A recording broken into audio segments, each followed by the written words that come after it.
Welcome everyone to the Sports Jedi Network, and today in this video, I am previewing this upcoming UFC pay-per-view, one of the few ones left.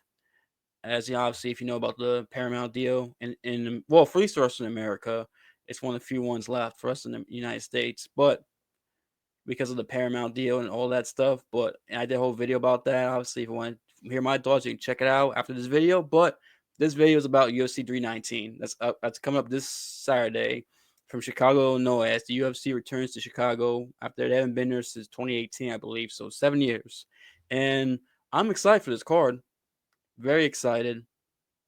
It's a very good card overall, like a really good card. Main card is very good. I like the main card. I like the prelims as well. Very good. I think it's a pretty damn good card. An 8 out of 10.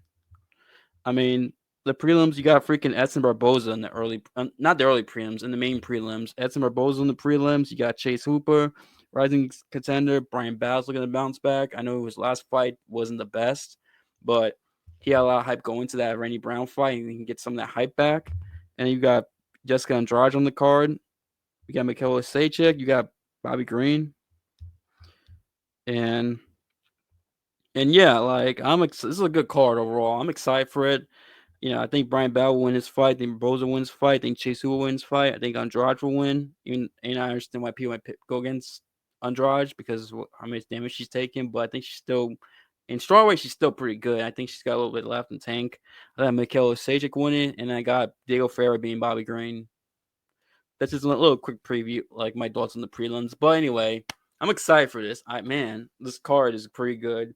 And we'll go to the main card. The main card starts in the flyweight divisions. Tim Elliott is taking on Kai Asakura.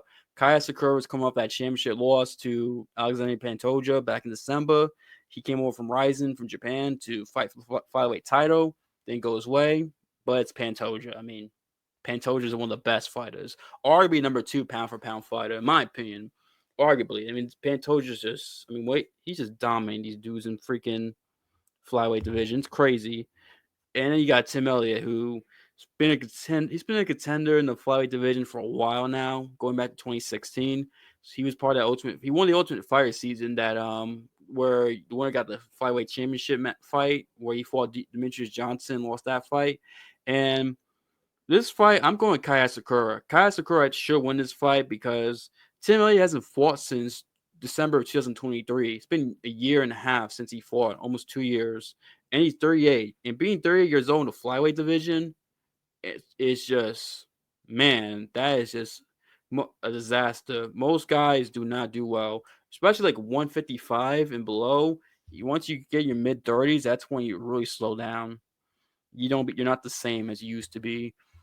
And Tim Elliott's a guy who hasn't fought in a while, might be rusty potentially, 38 years old.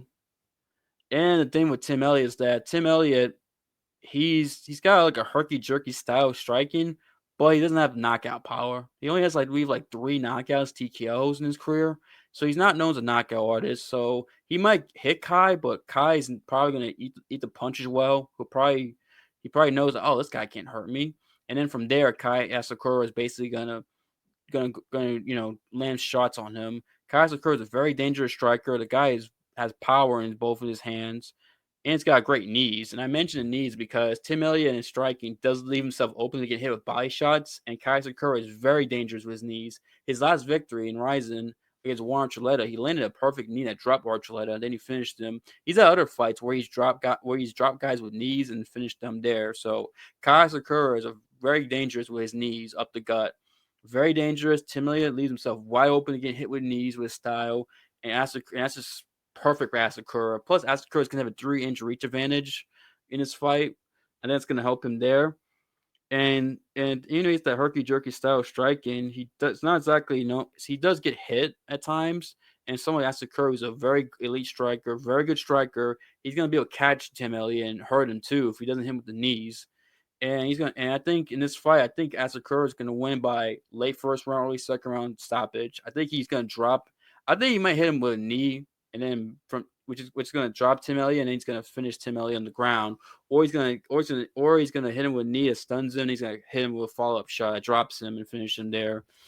I think Tim Elliott's gonna get finished. Now Tim Elliott's only been finished, I think, like one time in his career, or no, I might have been finished. I mean, like knocked out TKO because I just remember he's been submitted before. Tim Elliott. I think he's only has like one TKO loss or KO like or zero KO TKO losses. But I think with Asakura, it's gonna be his first one. It just seems like everything is just going. It just leans towards Asakura. Like if this was like a few years ago, I might be tempted to pick Tim Elliott against Asakura, but Elliott's 38. He Asakura's 31. Timmy hasn't fought in a while. Asakura's been fought more recently.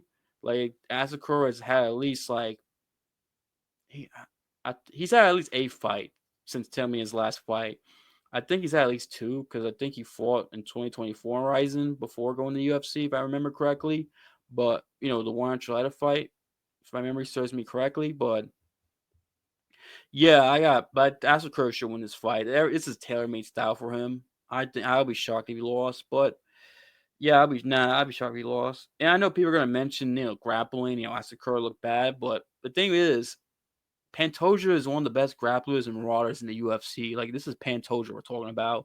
Asakura is not terrible in grappling or defense, and Tim Elliott is nowhere near the grappler or marauder that Pantoja is, not at all. So I don't think grappling is gonna be too much of a concern. I don't, like I said, the layoff and age is gonna hurt him there. I just don't see him dominating Asakura in the grappling either. I think this is a perfect matchup for Asakura to bounce back and remind people that he is pretty good. I mean, look at his resume outside of UFC. He's beaten some good fighters: Manel Cap, Kyoji Iguchi, Archuleta, and I forget the Japanese guy. Okabu. It starts with O. I mentioned his name because he actually beat Pantoja in the Ultimate Fighter to advance in that show. I think to the finals, and Tim Elliott did beat him to win the Ultimate Fighter. But that guy, like I said, I forget his name. Shit, I wish I remember. He beat Asakura's beat him, and Asakura did lose to him, I think, in the rematch, but that was like during a tournament where Asakura fought twice in one night. And those tournaments are tricky when you fight twice in a night because sometimes you're going to war in the first fight, then you got to fight again. You're just not the same. Those tournaments, sometimes you get crazy results when you fight twice in one night. But Asakura's got good victories outside the UFC. He is a good fighter. I think he's going to beat Tim Elliott here in this fight. That's what I'm trying to say. So let me transition from that to Michael Van Page versus Jared Cannonier. In this fight, I got Michael Van Page. I think he's gonna beat Jared Cannonier.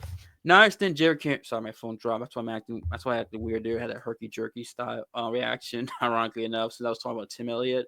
But yeah, with this fight, I got Michael Van Page because Michael Van Page, he's quick and he's definitely still got speed despite being in his late 30s, and he doesn't take as much damage as Jared Cannonier. Now, Jared Cannonier has come off his victory over Gregory Rodriguez, but he took damage in that fight. He got dropped by Gregory Rodriguez and lost that first round. And Gregory Rodriguez basically got tired from trying to finish Jared Cannonier, which allowed Cannonier to take advantage of Gregory and beat him up until he finished him. I think now, do I think MVP is going to knock him out? Probably not. Probably win by decision, but I think MVP shots are going to sting Cannonier and do some damage. Cannonier is not going to be as quick as MVP, nor is I don't think he's going to be able to use his leg kicks to effectiveness. Like Cannonier can throw leg kicks, but it's not exact. He's not known for them. It's not like he's going to go out there and be able to throw enough of them to slow MVP down. MVP is going to get Dorian in and out.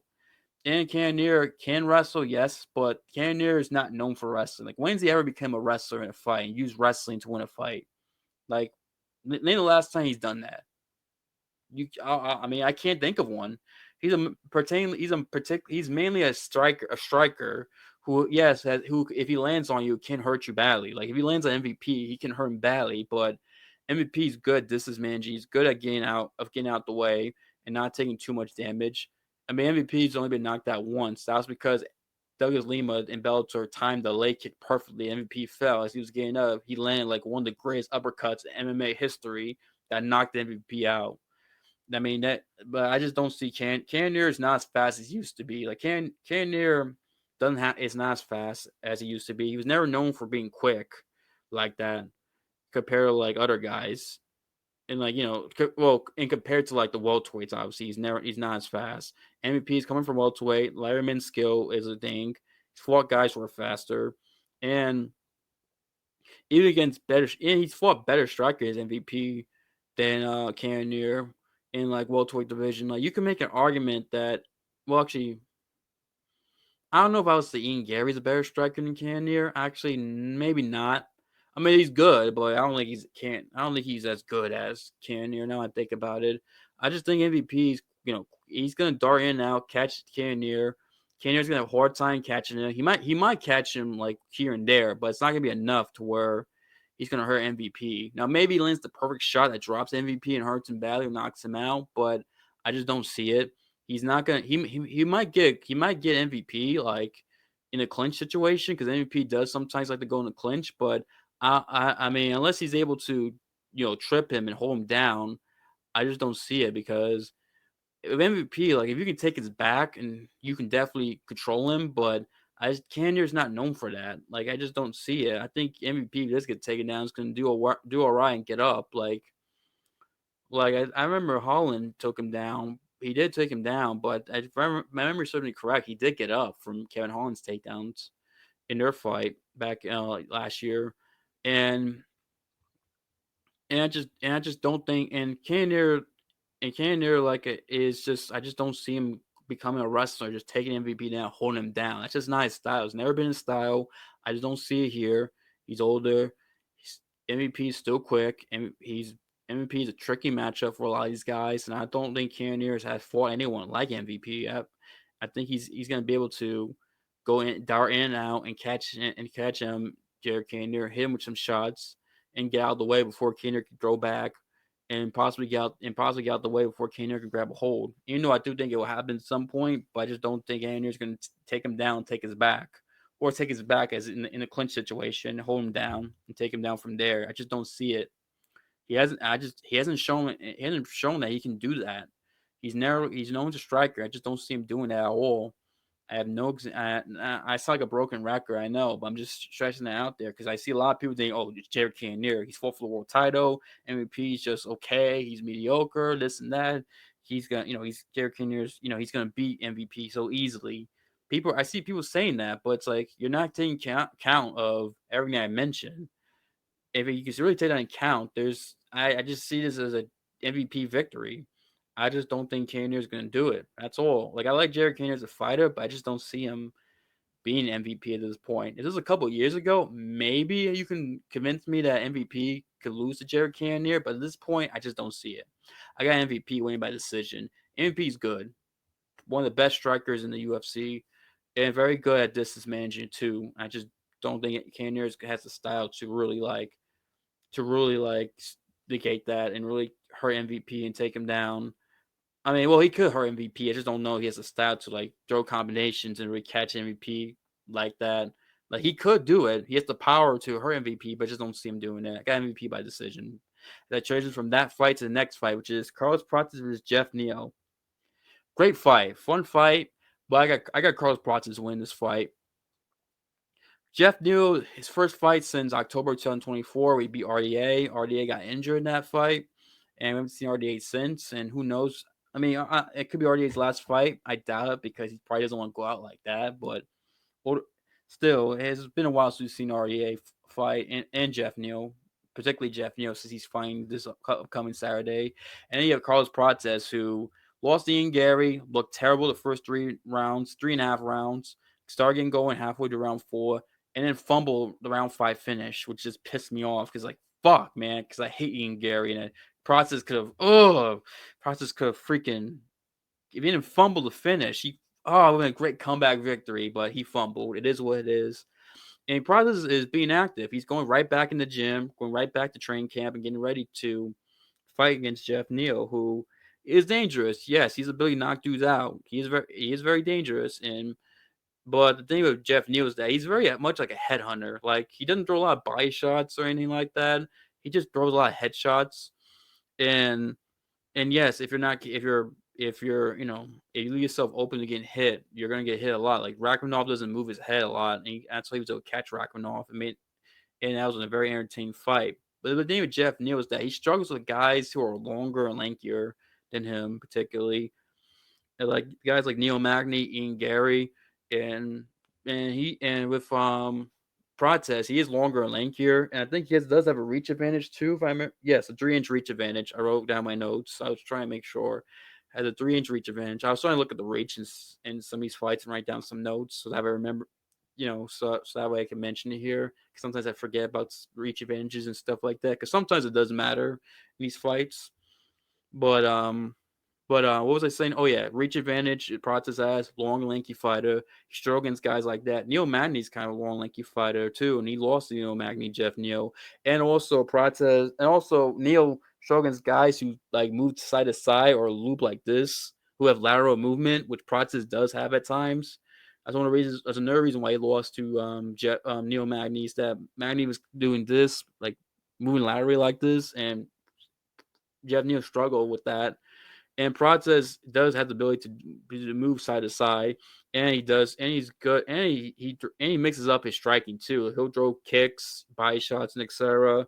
And I think he's definitely want to go out there and prove that Ian Gary fight was just an anomaly, which I think it is. Like he looked terrible in that fight. I think and I'm pretty sure he wants to go out there. I'm pretty sure he knows how he fucked up, and he needs to work on and needs to not fight like that. I think he's gonna do it, and I think he is gonna do that, especially since it's a 3-round fight, it's not a 5-round fight. In terms of the fight nerds, the coaches probably tell him what he screwed up and what he needs to do, fix that. And I think he will, and I think he's gonna catch. I do think Jeff Neal can land and rock Carlos Prates, but I think Prates is gonna take it, and he's gonna land one back in Jeff Neal. And Jeff Neal has been finished. I think he's been finished before. If I'm yeah, I mean in terms of knockout KO, I know he got submitted by Rachmanov, but I'm trying to remember if he. I'm not sure. I should have wrote that down, but Prates is that Prates has a depth touch of depth in his hands, like a depth touch, where if he hits you with something hard, he will drop you. Like they can land a jab that busted Ian Gary's nose, and then he hurt Ian Gary despite looking terrible the first 3.5 rounds. Even then he landed on Gary, and Gary like was in trouble. He just has that ability, and I think he's gonna catch probably Jeff Neal in the counter and hurt him badly, and then from there he's gonna beat up Jeff Neal and beat him up till he finishes him. I got a late first round, early second round TKO KO, just like the Kai Sakura and Tim Elliott fight. But I think Carlos Prates is gonna win by first round or second round TKO KO, like late first round, early second round. He's gonna do a lot of damage to Jeff Neal and hurt him badly. This could be a fun fight. I think it will be a fun fight. I'm looking forward to this fight. And also one thing is that Ian Gary, has the ability to fight on his bicycle, like fight and not get hit, like kind of like back, kind of like that. Where Jeff Neal leaves himself open to get hit as well, and Ian Gary fighting his bicycle he used that to beat Jeff Neal and even Carlos Prates to a certain degree as well. And I think Prates is not going to deal with that, and I think he's going to make it easier for Jeff Neal to get hit. That's why I got Carlos Prates win this fight and bounce back against Jeff Neal. So a very good style matchup for Prates to come back and get victory against. And I think he's going to do it here. I got Carlos Prates by, like I said, late first round, early second round, TKO and KO. This is going to be a fun fight. Like, this could be a performance bonus type of performance for Carlos Prates and for Kai Asakura too. I can totally see it. But we'll see what happens. Obviously, we don't know how this card's going to play out. Who knows what the prelims do and what happens in these next two fights after that I'll talk about. But we'll see from here as I transition from that fight to Leon Murphy versus Aaron Pico. Aaron Pico is coming to make a UFC debut from Bellator. He's supposed to fight Mozer Evloev, but Evloev pulled out. He was supposed to fight Abu Dhabi, but then Pico still wanted to fight soon because he didn't want to wait for a long time to fight. So they gave him Lauren Murphy. He's taking a short notice. Aaron Pico hasn't fought since February 2024. So it's been a while since he fought. I mean, Laurel Murphy's come off that victory over Not Josh Emmett. Was it Emmett? Yeah, it was Josh. Yeah, it was Josh Emmett. He beat. And he's come up that victory. And with Lauren and this fight, I'm picking Lauren Murphy to win. I think he should win, but I would not be surprised Aaron Pico beats him because Aaron Pico can give Lauren Murphy some problems with this fight. Because the thing with Aaron Pico is that he's a short, stocky wrestler and who has knockout ability in his punches, and that can kind of give some of the Lauren Murphy problems. Like Lauren Murphy's been hit before. It's not like Lauren Murphy can get hit with anything. Like he got dropped by Danige in a fight. I know people and Danige, yes, has power in his hands, but Danny, it's like if Danige can drop you, Aaron Pico can as well. Like Aaron Pico has the ability to. And I think, and plus with Aaron Pico, he's a very good wrestler. He's used wrestling to his advantage in his fights, and he can use wrestling here. Now, the thing with Pico is that I don't think he doesn't spam takedowns like that, where he's going to keep constantly go for takedowns because someone like Lauren Murphy, if you try it too much, he can set traps in like reverse positions or put you in traps to where you have to worry about submission stuff like that, and so Pico doesn't do enough to where that can happen. I know Lauren Murphy used to be a very good wrestler. Like he was actually one of the better British wrestlers. In terms of British fighters who use wrestling, he's one of the better guys. But he's changed to more like a technical striker. He's like he reminds me of like Leon Edwards. He's like the featherweight Leon Edwards. Ironically, since they're both British, Leon was born in Jamaica, lived there till he was 10, and moved to England. But still, you get what I mean. Like it's if you watch them both, they're very similar, and that's one of the reasons why I don't like Leon Murphy. Like I'm not the biggest fan of him. I can't stand Leon Murphy. It's just his style is just not fun to watch. Leon Murphy, like he doesn't do anything that wows you. Doesn't that like in terms of like knockout power or submission or performances, but he just does enough to win. Like you go. Oh, it wasn't the most exciting fight, but damn, Leon Murphy is good. You kind of you leave thinking that when you watch Leon Murphy fight. It's just I just don't, it's just like like I'm not a big I'm not a big Lauren Murphy guy. I don't like him. Not a fan of him. Personality does nothing for me. Fight style does nothing for me. I just don't like watching him fight. And if Aaron Pico wins, that'd be great for the UFC. It'd be great for us fans. But I think Lauren Murphy's gonna win just because he's fought more recently. He's fought good competition. Because one thing about Aaron Pico, I've watched this dude's most of his. Actually, I think I've watched all his fights, or like 80 to 90% of his fights. Because I remember we made his UFC debut. I mean, not his MMA debut in Bellator back in 2017, where Bellator freaking, I don't know what they were thinking, giving him Zach Freeman. That was just stupid on their part. Give him Zach Freeman. Like, come on. Zach Freeman was 8-2 when he fought Aaron Pico in Pico's debut. It's like, you're getting like Pico, a guy who's fought 10 times, 8-2. Like, come on, man. You're just asking for disaster. Yeah, Bellator early on did not do a good job with his career in terms of like giving him matchups. And the thing with Pico is that he's been finished before. He's been knocked out twice in his career. And the thing is, like, it makes you wonder: does Aaron Pico have a good chin? Like, is it possible that Lauren Murphy might get a finish on Aaron Pico, just because he's a good striker, technical striker, Murphy, and he maybe Pico at times does leave his chin open, and maybe he can catch Pico and hurt him and drop him and finish him because he's been knocked out before. But but the thing is, Murphy doesn't have a lot of finishes in terms of knockouts, KOs. I think he only has like 3 or something like that, kind of like Tim Elliott. But at the same time, Pico has been finished, and maybe Murphy can catch him and finish him there. It is possible that could happen, but I just don't see it. I think he's gonna win by decision because the thing is, like, outside those 2 fights, he's never been dropped. I don't think he's been dropped, Aaron Pico, and he did avenge one of those losses to Henry Corrales. But at the same time, the thing with Pico is that, like, look at a lot of his opponents Pico's fought, where he has these highlight reel knockouts. They're not exactly the best. Even for Bellator, like they weren't exactly being the best Bellator guys either. He's being some decent guys, but not exactly the best of the best. So it's like, so you're going from those guys to like freaking Leon Murphy on short notice. It's short notice for both guys. Pico was trained for Moser Evelev, but still Evelev's a much different style than in freaking Murphy. But still short notice. It's like I don't know if you can beat Leon Murphy on short notice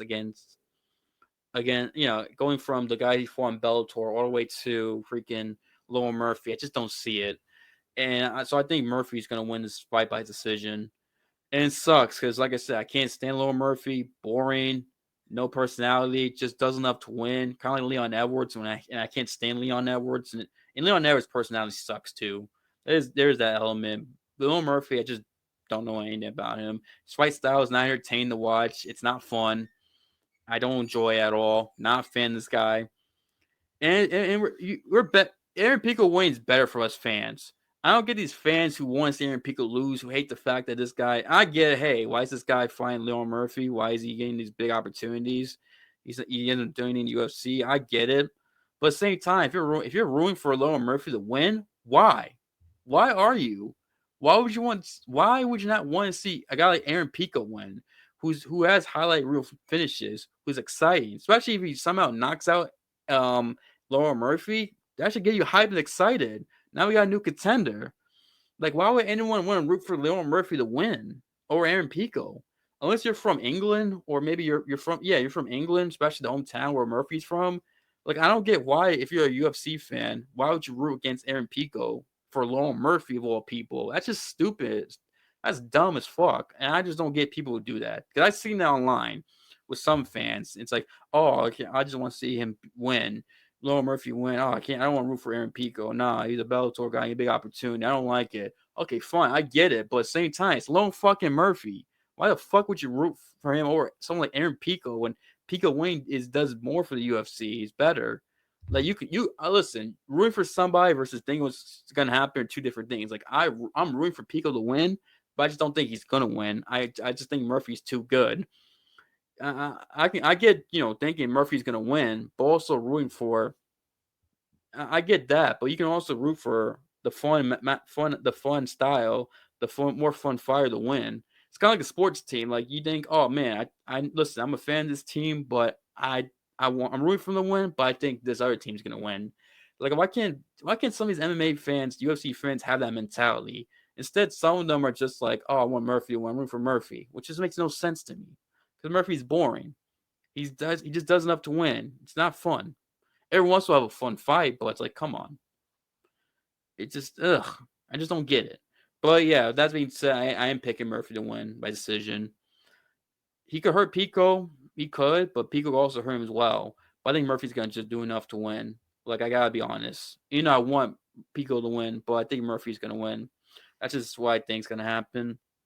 Anyway, let me just get Let me just get a sip of water real quick, and they pause the video, and then I'll talk about Dricus and Khamzat. I'm back, and now we got the main event: Dricus Du Plessis versus Khamzat Chimaev. And I'm picking Dricus Du Plessis to win this fight. Listen, I understand it's hard to pick as Khamzat because it's Khamzat Chimaev, and this is why I love this fight. This is by the way, this fight, Khamzat and Dricus, this is the most hype I've been for a fight, and since probably Adesanya and Pereira too, just because I want to see how Adesanya bounce back from Pereira. If Pereira could knock him out again, go 4-0.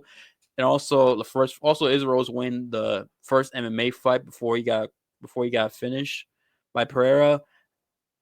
So this is the most high I've been since that fight and the Islam Volk fight, the first one. Actually, you know what? I'm more hyped for this fight than Adesanya and Pereira too.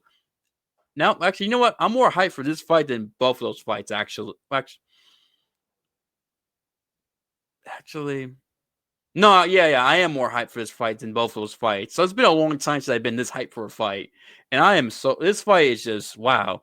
It's like these guys have not lost in the UFC. It's like the two dominant forces coming together, and you just want to see it. Like this is like a matchup we all want to see. Or we're all looking forward to. This is probably the fight we all been looking forward to the most this year. It might be the fight we've looked forward to the most in all the UFC MMA this year, unless there's a big matchup that gets made from now to December. But hang on, sorry about that. My dog was barking, and it has to do the garbage truck. But I don't know. Hope you might hear a garbage truck. Hopefully not. But yeah. What was I saying? Oh yeah, This is so hyped for this fight, man. I can't wait. This is probably the fight we've all been looking forward to the most this year. Probably the fight we'll be most hyped for is this fight coming up, and man, I can't wait. But yeah, that being said, I got Dricus winning, And I get Khamzat hasn't lost. He's a great he's probably the best grappler in the UFC currently. He may be, yeah. I mean, I mean, you look at how short it is, how little time it takes for him to get takedowns. It's insane. Like, I forget who it was, but it only took 2 seconds to get a takedown. Might be against Kevin Holland. I think it was against Kevin Holland. It took him like 2 seconds. There are fights where it's taking like 5, 4 seconds to get a takedown. It's insane. This guy's ability to take guys down, Khamzat, and just destroy them on the ground. It's fucking crazy. It is insane. But I think Dricus is gonna win because Khamzat has never fought anyone who's as strong as big as Dricus Du Plessis, who has good grappling and can take guys down. He does not mind taking guys down and can take guys down. As I kind of like rub my nose there to like scratch an itch type of deal. But anyway, it it looked awkward there. I'll admit that. But anyway, he's not. Dricus is the strongest. This is the biggest, strongest guy he's ever fought. And Dricus can take guys down. He's good grappling. Dricus knows that. He said he's okay with getting taken down, which is a big deal because all these guys when they fight Khamzat, they're like, "Oh, I can't get taken down. I can't get taken down. I don't want to get taken down." Dricus might be one of the few guys who doesn't mind getting taken down, who's okay with it. And I think that's a big deal because you go from because when you get taken down by Dricus, I mean not Dricus, Khamzat after not wanting to be taken down, you panic. You go, "Oh fuck, I'm screwed. What am I gonna do?" And then you're screwed because you're just so nervous. And then Khamzat can take advantage of you. Dricus is like, "Okay, if I get taken down, I'll just get up. I'm gonna do that. I'm gonna go out there and do my thing." And I think that's a big key in that fight is that mentality. And plus, Dricus has gone 5 rounds before. He's gone 5 twice against Sean Strickland, who's got a great gas tank and it was in hell's own. And he beat Israel Asanya in championship rounds too. In round 4, he submitted Israel. And you gotta remember that also. Now with I just noticed this headset here. Anyway, now with Khamzat, he's never gone 5 rounds before. This is his first time going 5 rounds, and we know he slows down to round 1. Now I'm pretty sure he's working on his cardio. I'm pretty sure he's training with what was it, Sam Calvillo, the TJ Dillashaw's conditioning coach. But I just don't think it's gonna take more than one training camp to turn someone who's a sprinter like Khamzat Chimaev into a marathon runner. It's gonna take way more than one training camp. It just is. And I just don't. It'd be one thing if he trained with him for like 2 or 3 camps. Maybe then you'll start noticing it. But I have to see with Khamzat. I believe he can go 5 rounds and not slow down. It's gonna take way more than that. Like it's just not gonna be enough for Khamzat Chimaev to just go from gassing out to round 1 to surviving rounds 2. To freaking having 5-round cardio. It's gonna take way more than that, in my opinion. And plus, Dricus hits hard too. Like what happened? Like if it goes past round 1, I can see Khamzat still slowing down. Dricus hitting him with shots because Dricus is so awkward and goofy. It's kind of hard to prepare for someone like him. Like I don't know who Khamzat has that can prepare for someone like Dricus Du Plessis, which is weird striking. It's goofy, Looney Tunes ass striking, which it is, man. It's so goofy and awkward. Now I'm starting to sound goofy the way I said that word. Freaking goofy and awkward ass striking that fucking Dricus Du Plessis has. I don't think Hamza's anyone prepared for that, and he hits hard too. Like he hits like a fucking truck. Dricus, and it's not like Khamzat has never been dropped before. Remember, he got dropped by Gilbert Burns twice in their fight in round 2. People forget that Gilbert dropped him twice. So why don't you fight someone who hits harder than Gilbert and stronger than Gilbert? What's gonna happen to Khamzat? Like this, can Khamzat? I mean, Khamzat survived against Gilbert. He did, and I give him credit there. But this is Dricus, who is arguably a much better finisher than Gilbert, especially in striking. Who hits like a truck, awkward as fuck. It's hard to compare for someone like him. I don't know if Khamzat is gonna have to train camp. It's got to train parties who can mimic that. And we can't. And plus, it's like, and plus, like with, and plus, like, I'm trying to think. I'm trying to think the Usman fight. Like, you mean because when Khamzat fought Usman, after Usman survived round 1 of grappling, Khamzat slowed down dramatically, and Usman was able to. And Usman already won round 2 and 3. It was that fight could already gone to Kamaru Usman. And I don't know how they gave round 1 that fight 10-8. That just makes no sense. And I mentioned the Usman fight because in that fight, Khamzat did not look the best striking at all. Like, he looked terrible striking. Usman looked bad striking too in that fight. He looked horrible. And freaking, and like, it was just like jabs and like twos. I missed one and two in that fight. That's what that fight was. And Khamzat looked terrible striking in that fight. When Khamzat has to fight a measure mile fight with striking, he does not look good at all in his fights. He just doesn't. That's why I'm bringing up the Usman fight. And also, if you're going to mention, when he took down Kamaru Usman, he took and held him down. That's true, but you got to remember, Usman took that fight in 10 days' notice up in middleweight, which he had never fought before. Whereas Dricus had a whole training camp to get ready for Khamzat, and he's an actual middleweight too. That's something you got to take in mind. Whereas Khamzat going to that Usman fight was supposed to fight Paulo Costa, having training and getting his weight ready for middleweight. So you got that element too. So I think he's gonna have. I don't think he's have. I mean, he might. I think he will take down Dricus, but I just don't expect him to hold him down. I just don't see it happening. And that's why I'm bringing up the Usman fight, because people are going to use that as a reason why, Khamzat can beat Dricus, which I think if you look at proper context, not the best to bring that fight up. And also, people mentioned, what he did to Robert Whittaker, which was impressive. They showed that he was able to break Whittaker's jaw, but Whittaker had pre-existing injury prior to that fight. And Khamzat just happened to aggravate that. What's the term? Like, aggravate that injury basically, and break that jaw and hurt that jaw badly. That's what he was able to do, and that's how Whittaker tapped so quickly. Dricus doesn't have that problem. It's not gonna have that problem. I mean, it's not like it. So it's like, yeah, Khamzat's strong. If Khamzat gets under the chin of Dricus and then really could choke, Dricus is probably fucked. But even if he tries to go over it, could choke, and he got like this, a face crank. It's not exactly. It's unless he squeezes super duper hard.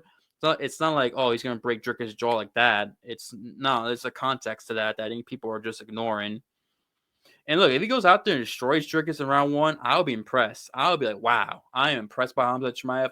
I'll eat crow, but I think Dricus is gonna win. Dricus is an awkward striker, hits hard, probably a better striker than Khamzat, despite his goofy ass style. Can wrestle, doesn't mind wrestling, has a better gas tank, proven gas tank than Khamzat. And it's the first like big regular middleweight that he's fighting. Don't get me wrong, Robert Whittaker is a proper middleweight. He's a middleweight champ. He's been a contender for years. Still pretty good, by the way. I know he lost to RDR, but he looked good against RDR. It was a close fight. Whittaker's still pretty good at middleweight, but he's on the smaller ends to be fair. But he's still a proper middleweight. And it's the first like big middleweight that Khamzat Chimaev is going to fight. This is a big middleweight that he's going to fight. And people are going to use the whole video where Khamzat looked to tower Dricus, but the problem with that is that video, it was the camera's the back of Khamzat. You got to understand perspectives with video and stuff. Yeah, the camera is like facing the back of Khamzat Chimaev, and when he meets with Dricus in the hotel. And yeah, from that angle, Khamzat looks much bigger than Dricus, towers over him. But they show another angle of that meeting.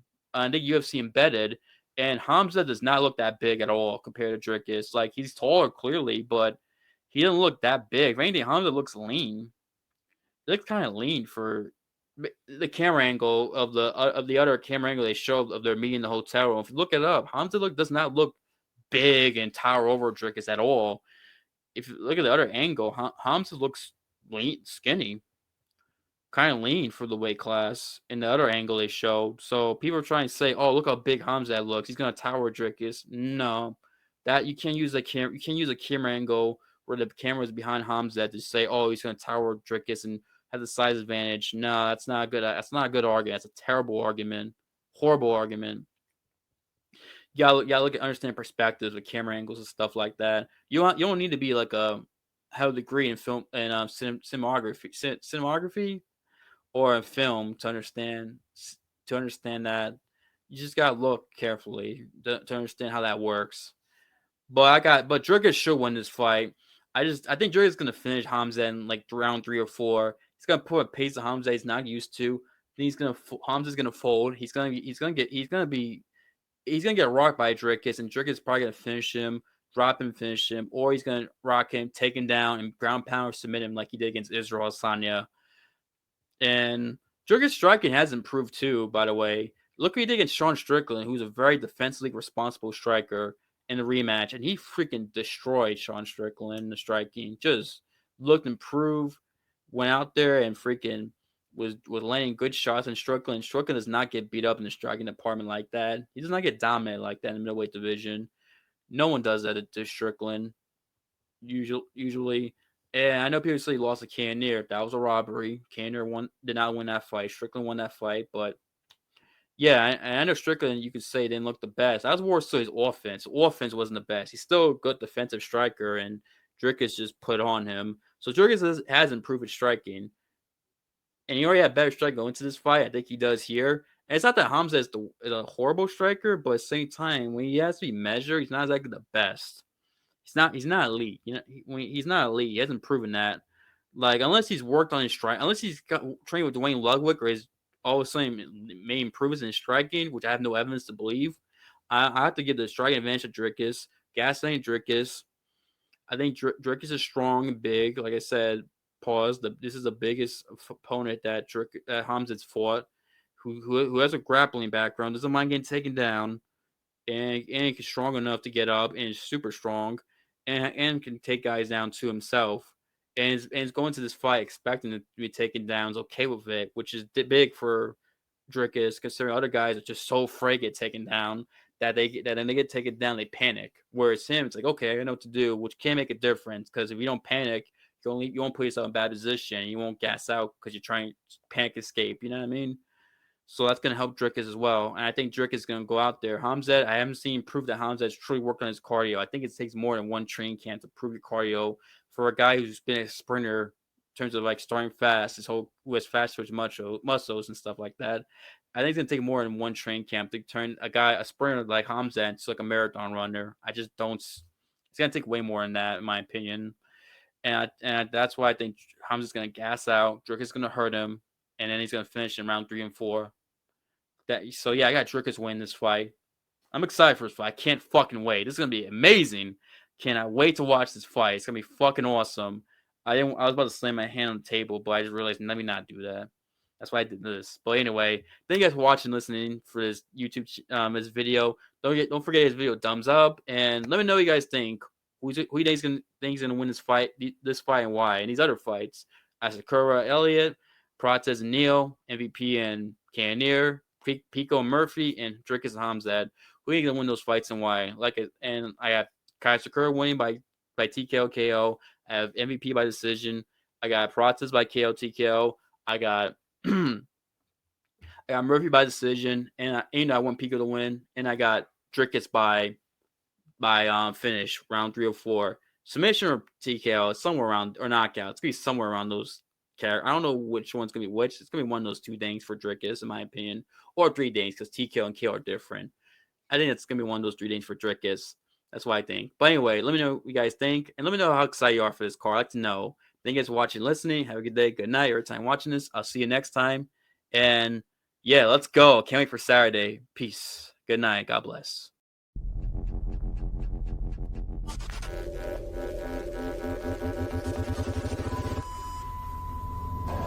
Yeah.